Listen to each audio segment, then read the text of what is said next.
बहू रोज अपनी बूढ़ी सास को गंवार कहकर अपमानित करती थी, लेकिन जिस दिन करोड़पति आदमी उसके पैरों में झुक गया, उसी पल बहू की पूरी दुनिया हिल गई। मेरठ शहर के एक शांत मोहल्ले में रोहित का एक छोटा सा घर था। घर बहुत बड़ा नहीं था, लेकिन साफ सुथरा और सादगी से भरा हुआ था। उसी घर के एक कोने में एक छोटी सी खाट पर हर सुबह सबसे पहले बैठने वाली महिला थी सरोज देवी। सरोज देवी की उम्र लगभग 60 साल थी। उनके बाल पूरी तरह सफ़ेद हो चुके थे और चेहरे पर उम्र की झुर्रियाँ साफ दिखाई देती थी। वह हमेशा साधारण सूती साड़ी पहनती और सिर पर पल्लू रखती थी। उनकी आदत थी कि वह सुबह जल्दी उठकर घर के छोटे मोटे काम खुद ही कर लेती थी। उस दिन भी सुबह के 5 बजे थे। सरोज देवी चुपचाप रसोई में चाय बना रही थी। चूल्हे की हल्की आवाज़ के बीच वह धीरे धीरे काम कर रही थी, जैसे किसी को जगाना नहीं चाहती हो। तभी कमरे से तेज आवाज़ आई, मम्मी जी। यह आवाज़ नेहा की थी। सरोज देवी जल्दी से कप में चाय डालकर कमरे की तरफ बढ़ी। नेहा बिस्तर पर बैठी मोबाइल देख रही थी।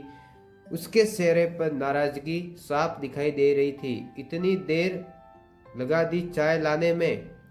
नेहा ने तीखे लहजे से कहा।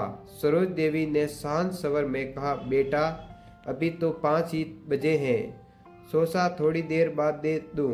नेहा ने तुरंत ताना मारा, आपको क्या पता टाइम का? गांव की आदतें गई नहीं, शहर में रहकर भी बिल्कुल गंवारों जैसी सोच है आपकी। सरोज देवी कुछ पल चुप रही, फिर धीरे से बोली, लो बेटा चाय पी लो। नेहा ने कप लेते हुए फिर कहा, और सुनिए, कल जो सब्जी बनाई थी ना, बिल्कुल बेस्वाद थी। सच में मम्मी जी, कभी कभी लगता है आपसे कोई काम ढंग से होता ही नहीं। सरोज देवी बस हल्की मुस्कान के साथ सिर झुका लेती थी। उन्हें आदत हो चुकी थी।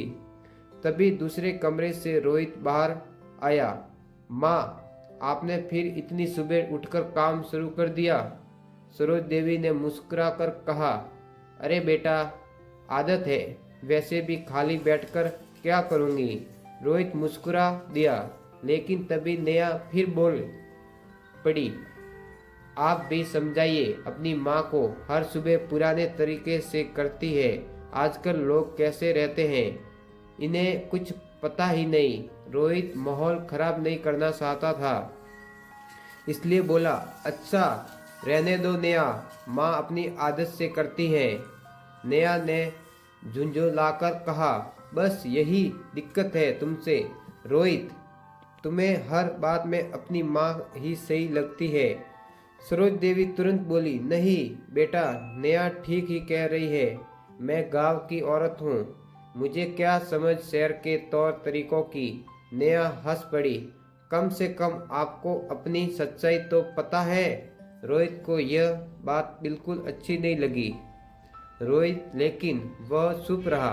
दिन बीतता गया। शाम को जब रोहित ऑफिस से लौटा तो उसके चेहरे पर चिंता साफ दिखाई दे रही थी। नेहा ने तुरंत पूछा, क्या हुआ? रोहित ने बैग रखते हुए कहा, कंपनी में हालत ठीक नहीं है, शायद अगले महीने कुछ लोगों की नौकरी जा सकती है। हो सकता है मेरी भी। ये सुनते ही नेहा गुस्से में खड़ी हो गई। मुझे पता था तुम्हारी यही छोटी सोच तुम्हें आगे नहीं बढ़ने देगी। रोहित हैरान रह गया। नेहा, इसमें मेरी क्या गलती है?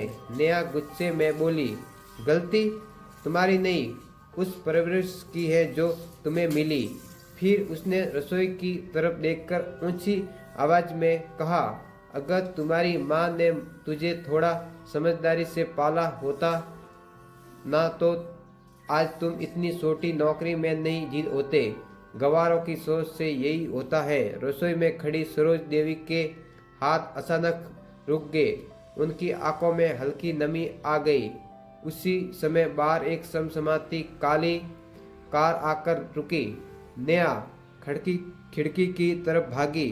इतनी महंगी कार हमारे घर के सामने। कुछ ही पल बाद एक लगभग 55 साल का सिलिकेदार सूट पहने व्यक्ति कार से उतरा और सीधे दरवाजे की ओर बढ़ा। रोहित ने दरवाजा खोला। वह आदमी अंदर आया और उसकी नजर सीधे सरोज देवी पर जाकर टिक गई। अगले ही पल वह तेजी से आगे बढ़ा और सरोज देवी के पैरों में झुक गया। रोहित और नेहा दोनों स्तंभ रह गए। उसने भावुक आवाज में कहा, माँ, आपने मुझे पहचाना? सरोज देवी ने ध्यान से देखा। चेहरा जाना पहचाना लग रहा था बेटा, लेकिन याद नहीं आ रहा है। वह आदमी मुस्कुराया। उसकी आंखें नम थी। माँ, मैं विक्रम हूँ। विक्रम मल्होत्रा। यह नाम सुनते ही सरोज देवी की आंखें चमक उठी। अरे विक्रम, तो विक्रम ने फिर उनके पैर छुए। हाँ माँ, वही विक्रम जिसे आपने 30 साल पहले सहारा दिया था। कमरे में सन्नाटा सा गया। विक्रम बोला, उस समय मैं सड़कों पर भटक रहा था, न रहने की जगह थी, न खाने के लिए पैसे। तब आपने मुझे अपने घर लाकर खाना खिलाया। उसकी आवाज़ भर आई। आपने अपने गहने बेचकर मेरी पढ़ाई के लिए पैसे दिए थे। आज मैं जो भी हूँ सिर्फ आपकी वजह से हूँ। नेहा के चेहरे का रंग उड़ गया। जिस महिला को वो रोज गवार कहती थी, वही किसी की जिंदगी बनाने वाली निकली। फिर विक्रम ने रोहित की तरफ देखा। मुझे पता चला है कि तुम्हारी नौकरी खतरे में है। रोहित चौंक गया। विक्रम मुस्कुराया। मेरी कंपनी में एक ईमानदार और मेहनती इंसान की ज़रूरत है। अगर तुम चाह तो अगले हफ्ते से ज्वाइन कर सकते हो। रोहित की आंखें भर आई। सर, मैं आपका ये एहसान कभी नहीं भूलूंगा।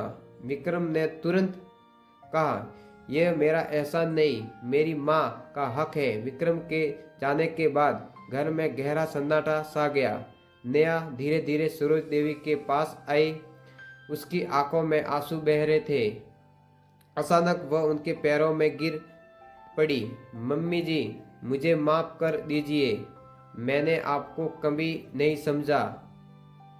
मैं रोज आपका अपमान करती रही। वह फूट फूट कर रोने लगी। मैं आपको गवार कहती रही, लेकिन असली गवार तो मैं निकली। रोहित की आंखों भी नम हो गई। वह बोला, माँ, गलती सिर्फ नेहा की नहीं, मेरी भी है। मुझे हर बार आपके लिए खड़ा होना चाहिए था, लेकिन मैं चुप रहा। सरोज देवी ने दोनों को उठाया और उनके सिर पर हाथ रखा। बेटा, इंसान से गलती हो जाती है, लेकिन सबसे बड़ी बात यह है कि इंसान अपनी गलती को समझ ले। फिर उन्होंने मुस्कुराकर कहा, याद रखना, रिश्ते सम्मान से चलते हैं, अहंकार से नहीं। नेहा रोते हुए बोली, मम्मी जी, आज से इस घर में सबसे पहले आपका सम्मान होगा। सरोज देवी की आंखों में ममता थी। बस इतना याद रखना, जिस घर में बूढ़े माँ बाप को बोझ समझा जाता है, उस घर की खुशियाँ धीरे धीरे खत्म हो जाती है। जिस दिन मेरठ के उस छोटे से घर में सब कुछ बदल गया, जहाँ पहले तानों की आवाज़ गूंजती थी, वहाँ अब सम्मान और प्यार का माहौल था। इस कहानी की सीख यही है कि किसी इंसान की कीमत उसके कपड़ों, बोलने के तरीके या गांव शहर से नहीं होती, बल्कि उसके दिल, कर्मों से होती है। कई बार जो लोग सबसे साधारण दिखते हैं, वही असल में सबसे असाधारण होते हैं। आप बताइए, अगर आप रोहित की जगह होते तो क्या अपनी माँ के लिए अपमान पर चुप रहते? कमेंट में अपनी राय जरूर लिखिए। जिसने हमें चलना सिखाया, हर दर्द में साथ निभाया, उस माँ के सम्मान के लिए एक लाइक तो बनता है। वीडियो को पसंद आए तो शेयर और सब्सक्राइब जरूर करें।